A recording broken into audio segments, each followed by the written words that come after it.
And all the people here, wag muna po tayong maingay habang sumasagot po ang ating kandidata. So please keep quiet. Alright?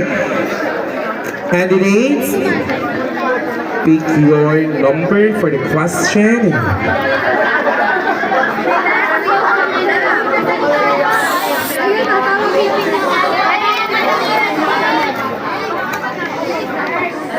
Alright, your question is number 3.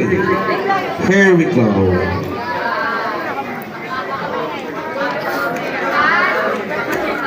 The question is, what is your message to your 7-year-old self?